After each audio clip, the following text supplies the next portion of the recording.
சீமானவர்களுக்கு என்னுடைய தனிப்பட்ட கருத்து, சீமானவர்களுக்கு மாநில அங்கீகாரம் வாங்கி கொடுத்தது நடிகர் விஜய் அவர்கள் தான்.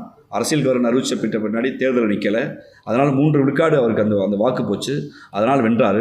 இன்றைக்கி அவருக்கு எதிர்ப்பு வந்ததுனால நடிகர் விஜய் அவர்களை கொச்சையாக பேசி நீ லாரியில் அடிபடிச்சாவேன்னு என்றெல்லாம் சொல்லி சாபம் விட்டு இன்றைக்கி பாஜகவுக்கு போயிருக்காரு. பாஜகவுடைய சாஃப்ட் ஹிந்துத்துவா ஓட்டு நமக்கு வரும் நம்புகிறாரு.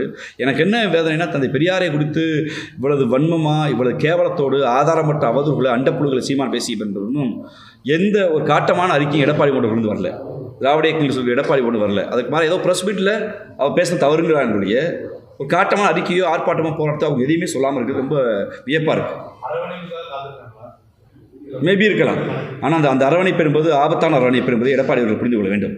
1000 முரண்பாடு திமுகவுக்கு அதிமுகவுக்கு இருக்கும், அது அரசியல் சண்டை.